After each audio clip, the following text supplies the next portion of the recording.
Debbie Georgiani. I am Jerry Escher, and we have the show team in place. Rich Jesse, our producer, running the control board today. Jeff Person on the social media. Ryan Penny screening your calls.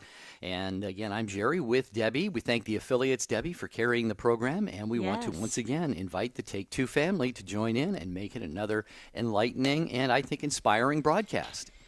Yeah, absolutely. And I'm looking forward to this topic. Everybody's talking about this topic because everybody has something to say, hopefully. How have you experienced the help of the saints or angels or just heavenly help in something that has gone on in your life? We get a lot of listeners that call in and they'll share stories about how they just had this really profound experience and they just know it was their angel or a saint that was helping them or something. Like I know with St. Anthony, we all love St. Anthony, right? But I know St. Anthony is working overtime in my life. I know it.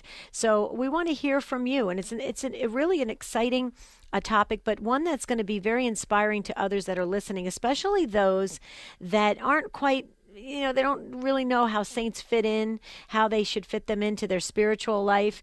Even non-Catholics wondering, what is this deal with the saints? Why do these Catholics rely so much on the saints? Well, this is why, because you're going to hear real life testimonies. Here's the number, Jerry. I'm so excited. I'm kind of in pledge drive mode, so you can see I've got a little excess energy within me here. 1-833-288-EWTN. That's 833-288-3986. Yeah, it might be your patron saint. If say your name is, well, I'm Gerard. We've done the last couple of days on St. Gerard and his help for helping women get pregnant, couples who were not able to get pregnant, expectant mothers. Maybe your name Patrick, and St. Patrick is your patron saint. Maybe your name Teresa after St. Teresa of Avila or St. Therese. It could be a patron saint. Maybe there's a special other saint that you go to. And, of course, we want to be clear on this, Debbie. Obviously, it's God who answers the prayers. It's God who does anything for us. But what father, if one of his children came to him and said one of their siblings was in need, wouldn't answer that plea for help? So the saints who have won the race, they are in heaven with God, and we see this in Scripture. They are there to intercede for us. So what saint or saints have you turned to, and you really, really, truly believe it was their help from heaven that got you the grace or the gift from God, the blessing that you were looking for? That's right. That's absolutely. We want to hear from you. And by the way, Jerry, I'm in the studios of the Station of the Cross in Buffalo, New York, and that was the founder and president, Jim Wright, that was walking behind me, waving to you, Jerry, because you're on Skype. And so I'll tell him you waved back. There you go. But he wanted to say hello and say thank you so much for all the work you do for Catholic Radio, Jerry. But yes, the saints, the communion of saints. We are the body of Christ, and I'll tell you what, we're all connected, and it's important that we hear each other's stories. So if we can hear from you right now, this is your show of how heaven has helped you. Okay, let me, if I may, Jerry, this is very important. We'd love to hear from our listeners. Here's the number: 1-833-288-3986. I don't know if I've ever shared this publicly, but this is what happened in my personal life, Jerry, and I think you know the story. But when I was diagnosed with cancer in 1994, 2 months before I was 30 years old, running mini marathons, having a blast, in great shape. Had my 4-year-old little boy and my husband, and everything was great, and I was just rocking and rolling. It was awesome. And in 1994, I woke up in the middle of the night at 1 o'clock in the morning, sat straight up, and I could tell my guardian angel was trying to give me a message. And clear as a bell, it came to me that and the message was, you are going to get sick. And it was 2 months before I was diagnosed with cancer, and they said, you're going to get sick. And my first question is, of course, like everybody's, am I going to die? And they said no. And I said, oh, good. And I said, well, why are you telling me? And the answer was, so that I'm going to cry. The answer is because they wanted me to tell my mother, because they knew that when I got diagnosed with cancer, it was really going to affect my mother, because my mother and I are very, very, very, very, very close. And so I went to my mom, told her that I felt it was my guardian angel, and I told her, and she goes, oh, Debbie, it was just a dream. And 2 months later, I was diagnosed with cancer. And she has always said to me, she was really glad, Jerry, that the angel, God allowed my angel to come to me and allow me to know that, because it would have killed my mother instantly. It would have just, and so That's what we're talking about here. Real life stories, real private stories that you just know that heaven is reaching down and helping you out and walking with you, and the saints are there, the angels are there. So can we hear your story? It's important. Okay, my story was important to me, but your story is important to you and to all of us that are listening. 833-288-3986. Yeah, I could share so many as well. I think there have been a lot of times, and I see we have a caller named Anthony who's going to share his St. Anthony help from heaven stories. But that for me is one of the I just love it. I love going to St. Anthony. He never takes a lot of time for me. I mean, when I've lost something and I need help from St. Anthony, it usually is just within minutes. I mean, but here's an interesting. I do have to share this one real quickly here. I know we're getting ready for the break in a couple minutes. My uncle, who was a Redemptorist priest, he was a missionary in Thailand, and he had this beautiful silver ring and kind of a raised cross on the top of it, and he wore this ring throughout, I'm sure, all of his priestly ministry, I presume, because it was very worn on the bottom side of the finger, where he would have been, handling things, touching people, and doing things. A lot of work with his hands. And he was with the hill tribe people, the Hmong, the refugees from Laos and Cambodia in Chiang Mai, Thailand. I went to visit him once. And anyway, he passed away. And then I think the Christmas or second Christmas after that, I got it was given to me for Christmas, his ring that he wore. And what a touching gift that was. I don't know if I've ever gotten a more special, meaningful Christmas gift. And I was visiting at my sister and brother-in-law's house, and I had the ring in my shorts pocket, and I did a load of laundry, and I didn't really think about it, didn't know where the ring was. And so I packed up, I came home, and once I got home, I thought, well, I didn't know where the ring was. So I got a hold of my brother-in-law, and I'm not sure if my sister had passed yet by then or not, but I said, please, it's got to be at your house. Just keep a lookout for it. And of course, I prayed to St. Anthony. And my brother-in-law, a few months later, he was doing a load of laundry, Debbie. And you know how it's a front-loading washer, and you got that seal, that ring that seals the front of it there. And he just happened to just barely a little thing, a little glint of, glimmer. Wow. Caught his eye, and it ordinarily wouldn't have. And he looked down there, and it was jammed down in there. He could barely see it. And it had gotten caught in there, and he pulled it out, and he texted me, and he says, you're not going to believe this. So if that had gotten all the way wedged down in there, I never would have gotten that ring back. So St. Anthony came through for me. What have the saints done for you? This is Take Two with Jerry and Debbie.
This is Take Two with Jerry and Debbie, and we're just so glad you joined us. And there is an open phone line, so we'd like you to jump in, because we're asking you today, how have the saints helped you, or the angels have helped you? How has heaven helped you?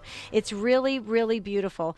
And Jerry, your story, just as you were saying it, I just kept saying, thank you, St. Anthony. Thank you so much. That's awesome. And our guardian angels as well. Just real quickly, because this is just one of my favorite bishops, actually, just a wonderful, gifted speaker, and he teaches us something every single time he does one of his videos or one of his DVD productions or anything that he he does. Amazing. Word on Fire with Bishop Robert Barron, Sunday afternoon, 4 Eastern Time. So check it out, folks. Sunday afternoon, 4 Eastern Time. Bishop Robert Barron talks faith and culture.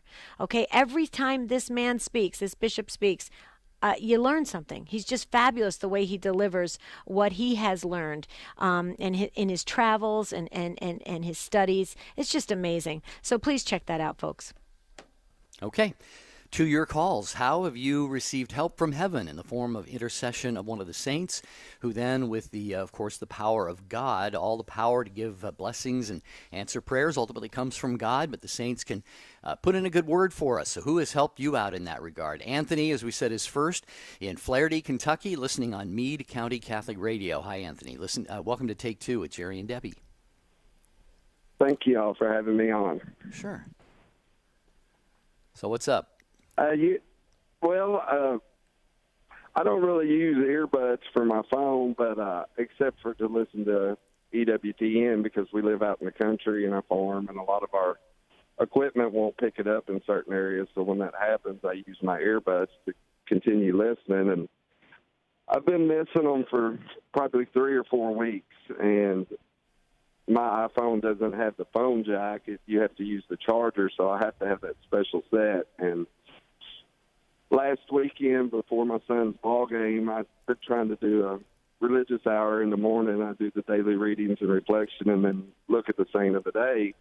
And when I got done with that, I was like, obviously my birth name is for St. Anthony, and I was like, I'm going to look more into that, and got on a page and just said a prayer devotional that they had on there, but didn't really ask for anything particular. And on the way down to the game, I was also thinking, I've got a real special rosary that I got right before me and my wife were married while she was going through RCIA, that came from Bethlehem, and it's made out of olive wood. And I've been missing that for almost a year. And so I said the devotional and everything and got in my truck and went on to the game. And I came home and was getting ready to take my jacket off. And I've been wearing this jacket for 3 or 4 days on the farm. And right as I was taking it off, something just told me to touch my left breast. And when I did, I felt a lump in there. And I opened up my jacket, and the earbuds and the rosary that I've been missing were in that pocket. And I hadn't noticed it for 4 days wearing it. Wow. So I think St. Anthony kind of came in there. Yeah, got a 2-for-1 there, Anthony. That's pretty cool. But you said, it's interesting too. The funny thing is, and we don't know if these are, we have to believe it probably just was there the whole time. But isn't that cool, Debbie, that, he was wearing that jacket and never really even felt that they were there. And you'd think that you might notice something there. And so I guess it is possible that St. Anthony could have prayed, and God could have, they could have been in completely different locations, and God could have miraculously put them there. But the likelihood is that they were there already, and Anthony just didn't notice them. But they'd have that inspiration. See, that's where the prayer of St. Anthony came in. It was that inspiration, Anthony, for you to check that pocket where it sounds like you were not about to. What do you think, Deb?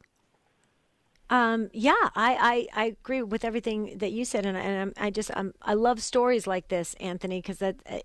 First of all, your name's Anthony, like you said. Your patron saint is St. Anthony, and St. Anthony is a favorite of so many people. He's everybody loves St. Anthony because everybody claims St. Anthony as their very own, like that Anthony is working for just them.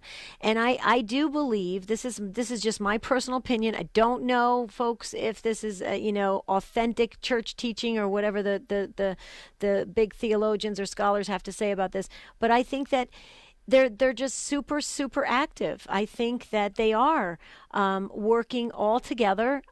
It's a complete, beautiful harmony between the saints and the angels. There's angels ministering in heaven and ministering on earth.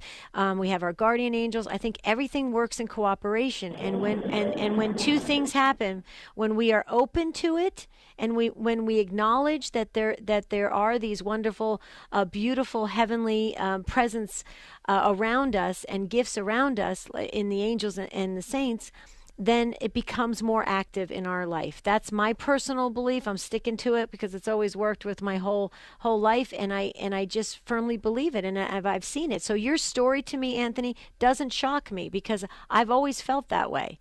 that, you wanted that, you were, and you, relied on St. Anthony, and he came through for you. What do you think about that, Jerry? You think I'm way off, or? No. No, I think it makes a lot of sense. There's a lot of interaction between the saints and the angels. Of course, they're all on the side of the Lord. They're all His.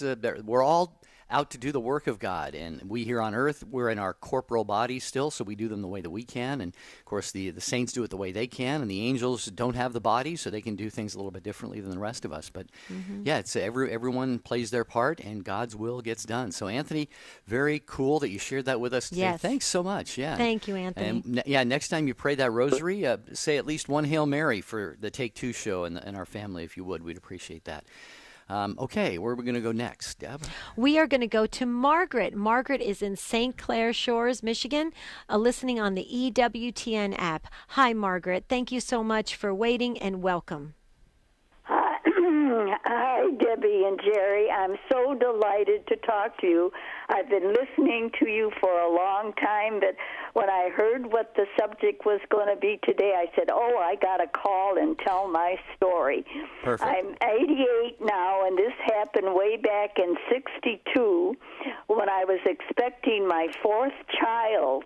I had 3 daughters. We had to move to New Orleans because of my husband's Mike's work. And it was just chaos. There was a lot of people moving there, and the people were, they were building, and the place where we to move to wasn't ready. And we were living with another family, another great young family that we really loved, but I was just getting panicky about getting the 2 older ones into 1st and 3rd grade and getting settled and welcoming this new baby. And so I looked up, she was due on the 29th of September, and I found out that was St. Michael the Archangel's feast day, and it's also my husband Mike, who's really a Mitchell, but it goes under the Michael, category. Right. And so I start praying to St. Michael, and I told, I just so really put everything in his hands and fervently asked his help. And I'm telling you, it's just wonderful what had happened. We were able to get into our home, and I was able to get the 2 children into school, and things were going along, and getting settled in. And, at the end, you have to go see your doctor every week. Well, it was the week before that she was due. She was due on a Saturday, and I had a Catholic OBGYN doctor, and I was kidding with him, and I said, now, don't make any plans for Saturday because Mike has to work, and we really need the overtime right now. And so after he gets home, I'm going to come in and have this baby. Just kidding him. Right, and he right. laughed, and so on. And honest to goodness, it happened exactly like I had said. Mike came home. I said, no, I don't want to eat. He was going to grill some steaks. I said, I'm going to rest a little, and I have short labors. And sure enough, a little while I started labor. Off we went to the hospital, and I had a beautiful little baby girl who we named Michelle, our Southern Belle, and after St. Michael, and it blew me away. I was so touched and so moved and so completely aware of the presence of God's will being done through the intercession of St. Michael. It was so, I still talk about it. I still tell that story whenever the occasion happens to come up. It just showed how God is with us, how our angels are with us. St. Michael has been my special guardian all the rest of my life. I'm telling you, that story was just the most wonderful, evidence. Yeah, of confirmation. God's presence and the angels' presence in our lives. Right, It right. touched me deeply. Well, I'll tell you what, Margaret, your story and along with Anthony's story is absolutely music to my ears, and I'm sure Jerry's probably chuckling right now because, there's so many elements that I just can relate to on a personal level, but it's so true because, well, first of all, you think about how when you said so many beautiful things. By the way, you said you're 88 years old. First of all, you don't Okay, you don't sound like it, Margaret. And you know what? We wish you 88 more years, okay? Thank you. I have a brother that just turned 90 and a brother that's 92, Nice. a sister Wow. that's 87 now, Yeah. and another brother that's 85. Right. Praise Oh, God. wow. Praise God. Wow. And you're named And we after have a mom that lived to 104. Yeah. Oh, wow. And you're named after a great saint as well, Saint Margaret with the Sacred Heart of Jesus. So you're named after a great saint as well. But there's so Oh, many. yes. And St. Yeah. Margaret Mary Alaquip's feast day was just the 16th. That's Yep. right. That's So, right. Okay. yes, So I'm so very real, blessed. right. So real quickly, Margaret, couple quick things because I want to just tell you this. Okay, you need to keep telling this story, and you just told it on a global platform. So I hope everybody was listening. I really have told the story. I mean, sometimes it's been a while, but something will come up, and I'll tell that story again. And Michelle, she really loves that I tell the story about her. I love it. Into the world. I love it. And real quickly, Jerry, my mother's middle name is Margaret. You know that St. Anthony. Wow. Yes, St. Anthony is my husband's confirmation name. I made him take St. Anthony. My confirmation name, Margaret, is Michelle, spelled with one L after after Michael, St. Michael. So you see the coincidence. You see this, or God's not coincidence. God's. It's amazing, Margaret. So I Isn't love it your ever? story. It really is. My Thank you. Michelle is with one L. Me too. Me too. Yes. Yeah. Awesome. So, Jerry, isn't that beautiful? Thank you, Margaret. Thank you for blessing this conversation, blessing our day, and thank you for telling your heavenly story to the whole world. We just love you for that, and God bless you, Margaret. Keep calling and keep us with you, and keep us in your prayers too, because you sounds like you have like a direct connection to God. So we're kind of interested in that. Excuse me. Yeah, we will take the prayers, Margaret. You and your family will be in ours as well. Asking you today, how have you received help from heaven? Intercession of the saints. Maybe the angels have helped you out. 833-288-3986. Full phone line, so each of you will have to be patient. You'll get your turn. Next up is Will, listening to Take Two on Real Presence Radio in Minot, North Dakota. Hi, Will. Welcome to the show. Hi, Jerry and Debbie. How are you doing? Doing well, Will. How are you? Good. Just getting up those stairs with the kids. Oh, good. So, my story actually is about my confirmation. I got confirmed into the Catholic Church Palm Sunday 2016. About a year before, my college choir took a trip to Chicago, Illinois, for a workshop they were doing there, and all the rehearsals were in the National Shrine to St. Francis Xavier Cabrini. And anyway, that's the first time I ever heard of saints, let alone having a femur in the altar, and it kind of freaked me out. But about a year later, I got confirmed into the church. Anyway, jump forward until this past summer, I went back to Chicago on a business trip. And during this business trip, I was sitting and I was thinking, I think the last church I was in before the church that I was confirmed in was the National Shrine. So I went back there and immediately just wept and walked through the little museum they've got there. They've got the chair that she died in. And the rug that was under her chair had a little splash of blood on it, and they have that displayed under a glass casing. And I was able to buy a rosary there that has a little second-class relic of her habit. Anyway, so I credit most of my conversion to her prayers, and it was just really special experience to go and see her again. Wow. Well, Will, it's beautiful that you have these recollections of this, not only recollections in your mind, but you've been able to actually go back to these physical places and see these reminders, these remembrances of St. Francis Xavier Cabrini. and almost relive that. And the way you described that you wept there, I mean, this is obviously, Debbie, a very, very emotional, very powerful experience for you when it happened, but you were able to relive that, and it just shows that has stayed with you.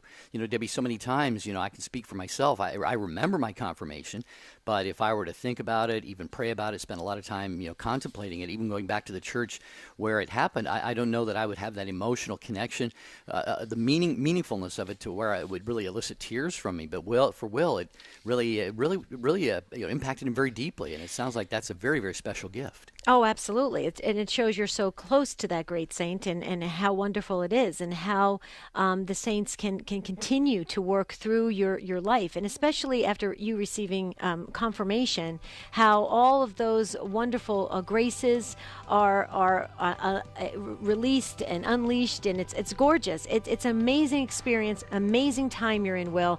That's a beautiful story. Keep those saints close to you, and you'll see great things, just great things transpire. You really will. This is Take Two with Jerry and Debbie, and we'll be right back.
Take Two with Jerry and Debbie, and we are talking about how have you experienced the help of the angels or saints? And we want to talk about that just like Will did with telling his great story. Just wanted to share, Will, I hope you're still listening. I'm sure you probably know this, that St. Francis Xavier Cabrini's feast day is November 13th, so it's coming up. So we're going to be thinking about you that day, Will, as well, because that's going to be a special day for you. And Will made the comment, Jerry, and I just think it's helpful for our listeners because I actually received a text message just so you can confirm this, Jerry. Will made the comment that he was a little uneasy when he first heard that her femur was in the altar. Would you explain how that is? Why we do that with some of the churches that are named after saints, and we can get that. Well, yeah, it has to do with relics, and we as Catholic Christians believe that the bodies of saints, and this is backed up by divine providence, if you would, because many of the saints, after they have been deceased and buried, maybe their bodies have been exhumed and raised up out of the graves and found to be incorrupt, what's called incorrupt. Their bodies have not decayed at all, and that is a special grace by God. And then those bodies are sometimes, if you go to St. Peter's Basilica at the Vatican, for example, there are several bodies of saints that have never decayed over, in some cases, hundreds of years. So the way the church looks at it, it's not this superstition devotion. It's not this macabre sort of,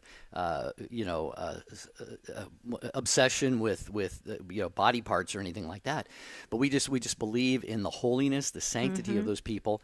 And so, I have, for example, a first-class relic of Saint Gerard, and it's just a little bone chip, and some people have relics of the True Cross and so forth. Right. And so various saints. And in fact, there's people may be aware of the famous and I think very unfortunate tug of war that's being waged right now between the Archdiocese of New York and the Diocese of Peoria, Illinois, over the body of Bishop Sheen, Bishop Fulton Sheen. His body is in New York right now, and that Archdiocese wants to keep it there. And he's originally from Peoria, so actually his cause for beatification has actually been put on hold because of this. From what I understand, because of this tussle that's going on. So let's pray that gets resolved. Yeah. Because I was joking the other day. I felt the way we kind of divide up saints' body parts. I was just telling a friend, I said, let's cut him in half. Each of you can just keep half of him. But I was joking, of course. But right. But that's unfortunate that was put on hold. Yeah. Wow. Yeah. Thank you for clarifying that. And the gal that just texted in said, thank you, Jerry, for clarifying that. And also, St. Francis Cabrini is a favorite amongst Italian immigrants. So I don't know if anybody knows that as well. In case you were an Italian and your family came over from Italy, which I'm sure they probably did. Okay. Tracy's up next in Boise, Idaho on Salt and Light Radio. Hi, Tracy. Thanks for waiting and welcome to Take Two. Thank you. Good morning. Good morning. Hi there. I just wanted to tell you, about 18 years ago, maybe 19 years ago, I was going through a divorce. I had 3 teenagers. The dad kind of backed off, stayed out of the picture, and I was struggling. I was working 3 jobs, trying to raise 3 teenagers all by myself. And after doing that for so long, about 18 months, I got really tired, and I was feeling so depressed and so alone. And as one summer day, it was July, it was hot, about 100 degrees, wasn't a breeze to be found. I'm mowing the yard, and I'm basically complaining to Jesus about the kids won't listen to me. They won't clean up their room. They won't help with the yard work. Why won't the ex-husband show up and take the kids so, I could take a nap or something? And I felt so alone. It was just a pity party with me and Jesus. And suddenly I stopped because whirling around me are rose petals. They're just falling straight out of the sky, just whirling around me. And at that moment, I knew that I could never say that I was ever alone. I always had someone there, be it Jesus or Mary. Someone is always there with me. Well, and Tracy, let me just, absolutely. Jesus and Mary are always there with you at all times. But, our good Lord in Psalm 91 gave us a guardian angel to walk with us in all our ways, to guard us and to guide us from the moment we are brought into this earth all the way until we meet the Lord. And I'll tell you what, that is another reason for you to rejoice, because you have that special, absolute, incredible, powerful gift that God gave just for Tracy. Now, your angel's not going to go to any other Tracys. Your angel's not going to go and skip over to anybody else. Your angel's there for just Tracy. So you are never alone, and your 3 wonderful children are never alone. So your house, you don't really have, 4 in your house, you have 8. And, because that's just the way it is, and it's the truth. So I hope that brings you an added sense of comfort and joy. And that's a beautiful story. And you were blessed. You were blessed abundantly that day that the good Lord allowed that to happen to you as a clear and tangible sign that you are not alone. And I pray, Tracy, Absolutely. that others hear this story, because we just heard a tragic story this morning at the Station of the Cross. A listener called in. His daughter tried to commit suicide, and now she's on life support. And all the whole station here, just we didn't know what to say. Our hearts were we felt so hurt for this father. and he just wanted prayers. He wanted prayers. And I don't want to release any of his name or the daughter's name, but if everybody could just pray, God knows who it is. It just was called in today. And if you could pray for this family, I mean, what a tragic, because for some reason that daughter must have felt alone, Tracy. And that's what aloneness can do to you. What do you think? Agreed. I will definitely be praying for that family. Definitely. Yeah, thanks, Tracy. Everybody else too, please. And that family's not alone. There are a lot of families going through very, very difficult things like that. And let's pray for everybody who feels discouraged, despondent, and even to the point of despairing, because there's just a lot of that in the world today, and we really need to feel the presence of the angels and the saints and God the Father and the Trinity, the Holy Spirit, Jesus, Mary, everybody. So, but definitely keep that one family in where Debbie is in your prayers, everybody, if you would. And thank you, Tracy, for your call. We appreciate that. Thank you, Tracy.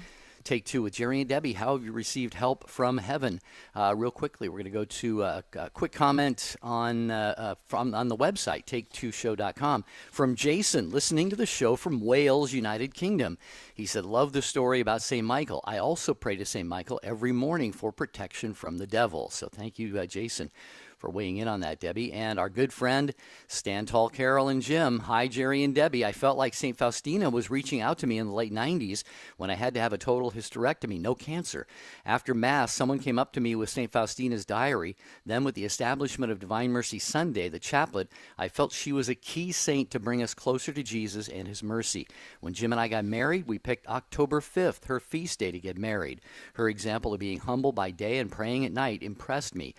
So St. Faustina, a person St. John Paul II admired and chose for sainthood. Best, love you, Stand Tall, Carol, and Jim too. Wow, love it. Thank you, guys. That's wonderful. Keep the comments coming. You can always email us, take2, the number 2 at EWTN.com as well, and we'll eventually respond to you. We're getting a lot of emails, of course, because everybody loves the angels and the saints. Let's hear what Debra has to say in Lafayette, Louisiana on Sirius XM 130. Hi, Debra. Thanks for waiting, and welcome. Well, good morning. How are y'all? Doing well. How Debra, are you? Oh, I'm en route to Florida right now, but I'm so glad y'all had this subject. I've been wanting to tell my story. I had been going about 5 years ago. I'd been going to the gym every morning for a 5 o'clock boot camp, great shape, all this stuff. And I walked out of my front door one morning, and there were 2 white horses in my front yard. One standing up, one laying down, and just the moonlight was just beaming down on them. And I literally looked around for the angels. And it's like, okay, God, what are you trying to tell me? Sometimes he has to be drastic to really get my attention. So it's like, okay, something's going on. So I said, okay, I'm going to go to the gym, then I'm going to come back home and look at it. Then on the way to the gym, I called my neighbor, and I told her horses were in my front yard. But I got back from the gym, and I felt a lump in my right breast, and it turned out to be stage 2 breast cancer. And I was not a person to regularly check myself. And then when I went for the PET scan, I found out that it had traveled to the mammary node under the breastbone, which is right between the heart and the lung. And it had just started there. So I went through chemo and radiation. My husband is a saint. He came home from his job with his boss's permission and took care of me. And thank God I'm cancer-free.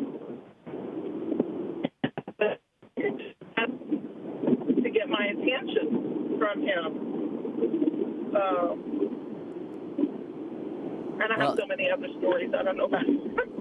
Well, Debra, first of all, praise God. You were cutting out a little bit there, but I think you said, thank God you're cancer-free, and we rejoice with you in that.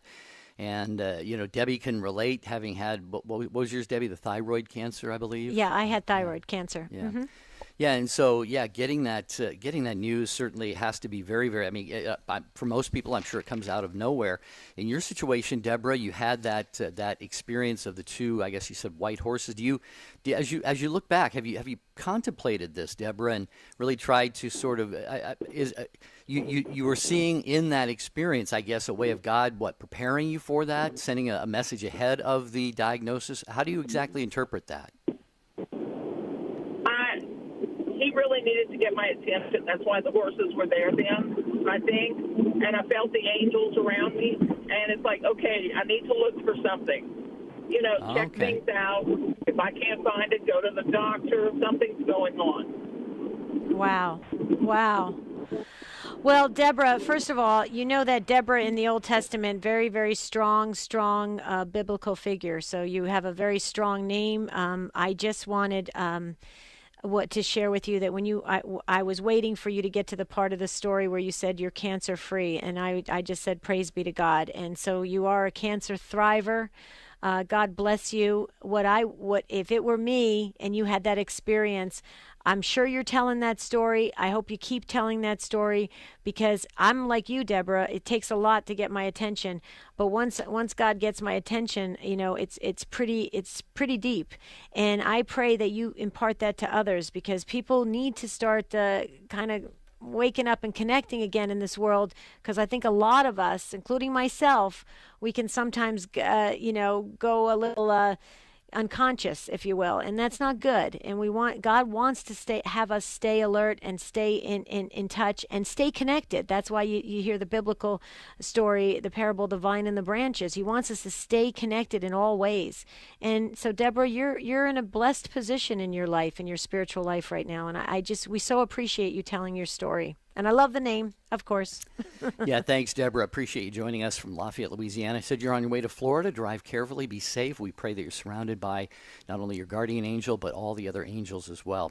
833-288-3986, talking today about how have you received help from heaven? And we have some other emails that we will get to here shortly, but we are going to go back to your phone calls. And up next is Jim, who is listening to Take Two with Jerry and Debbie on the Station of the Cross in Batavia, New York. Hi, Jim. Thanks for being with us. Hi, Jerry and Debbie. Hi there. Hi, Jim. Hi. Glad to be here. Yeah. In 1969, I was in Vietnam, and our first son was born while I was in Vietnam, and we named him Michael. And I didn't know until later that my wife made a deal with St. Michael that if I did not come back from Vietnam, she was going to change his name.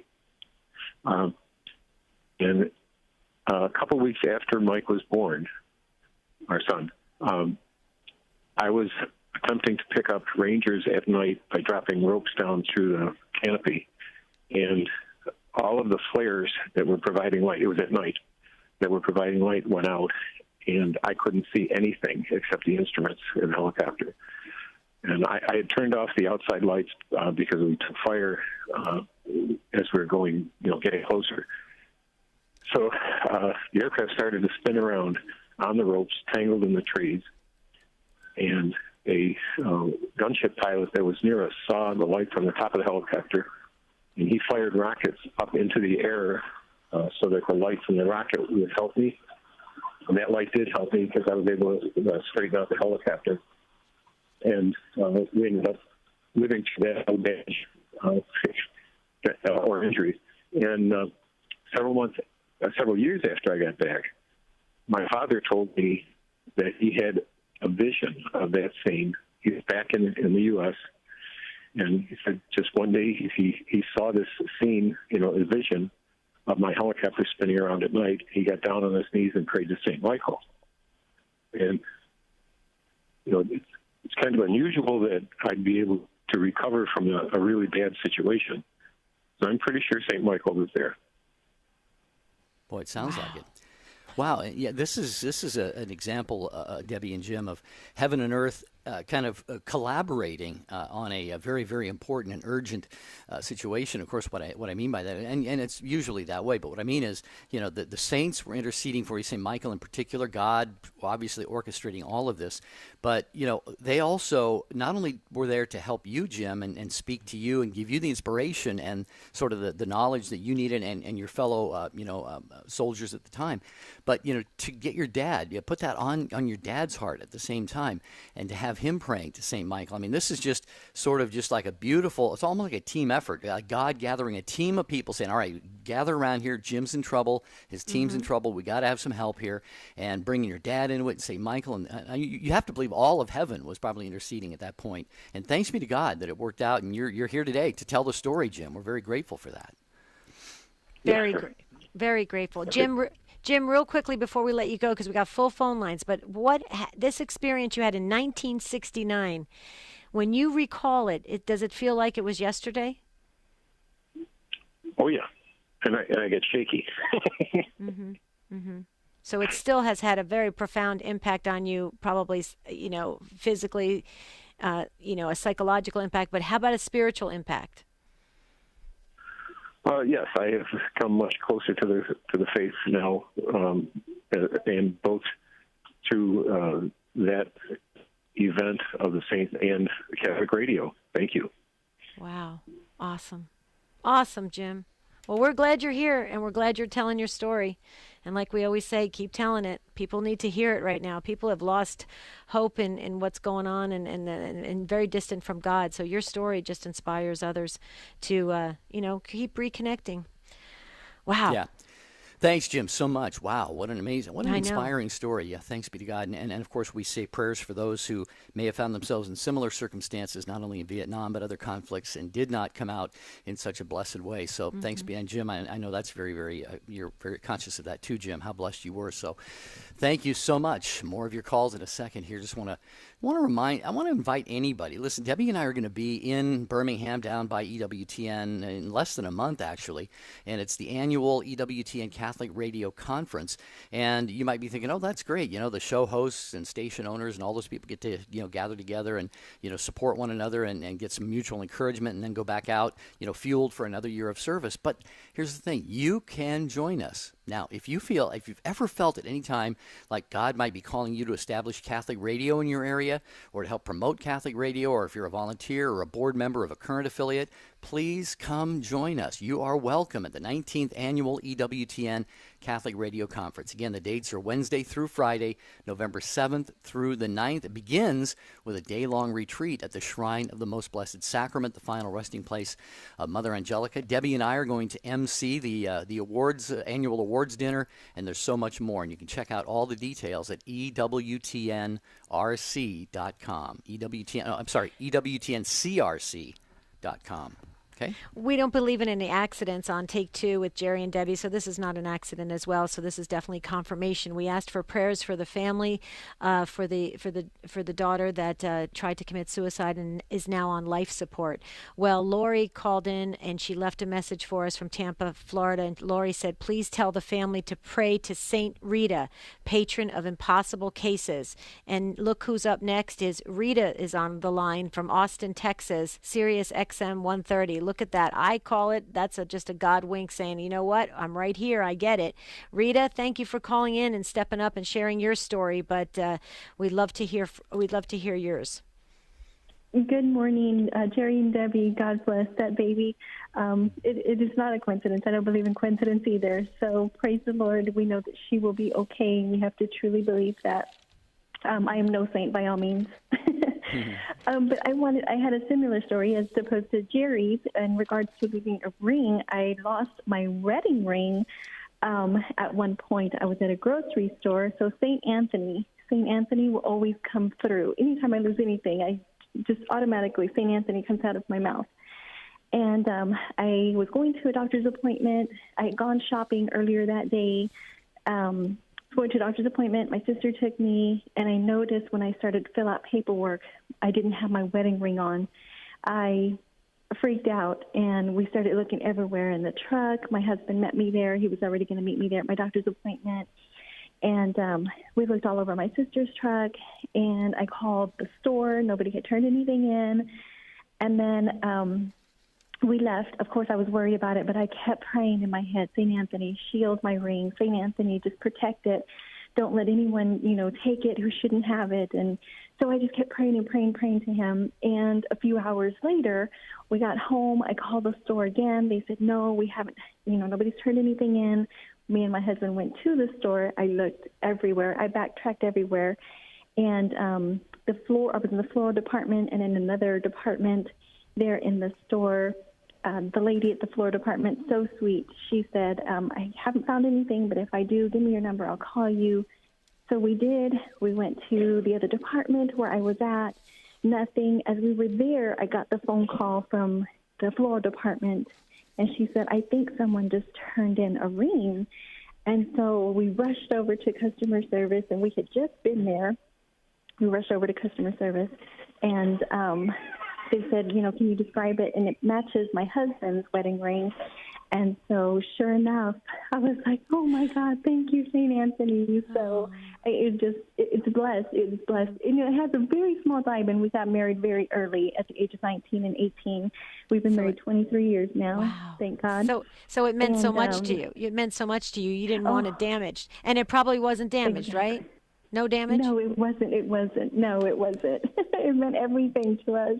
Yeah. I said, I know it's just a small diamond, but it means everything. It's been blessed. We were married in the church, and I have another ring that has a little bit bigger diamond, and, not that I want to lose that one, but our wedding ring is so precious. It was so precious to me. So St. Anthony for sure. Absolutely. Thank God for St. Anthony. And I'll tell you what, Rita, what every story we hear like this, okay, it just constantly reaffirms the fact that the saints are pulling for us in every way, shape, or form. They care about our spiritual growth, but they also care about our happiness.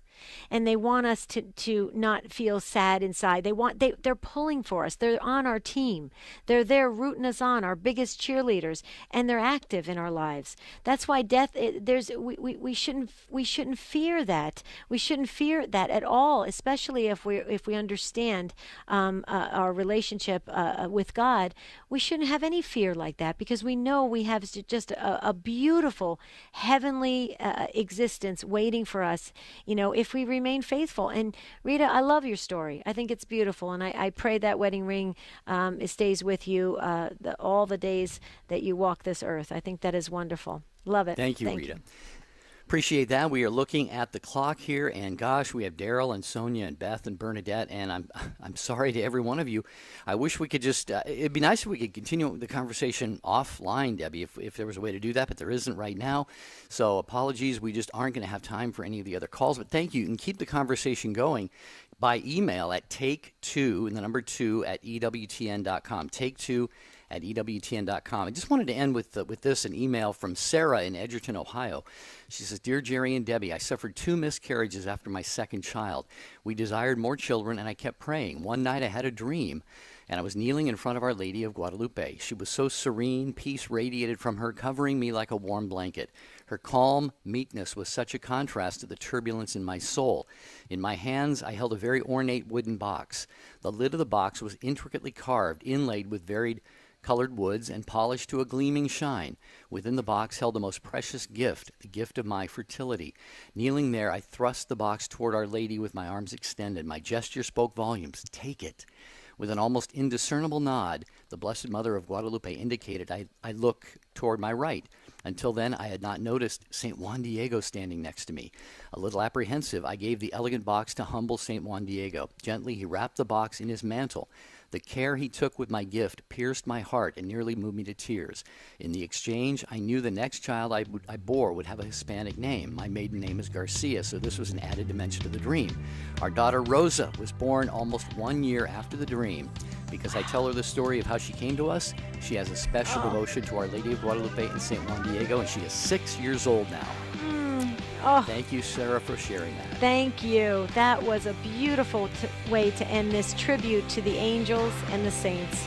Guys, you did a great job. You just showed up strong. Sorry we couldn't get to everyone, but we have another show planned for you tomorrow, and that's talking about our childhood challenges.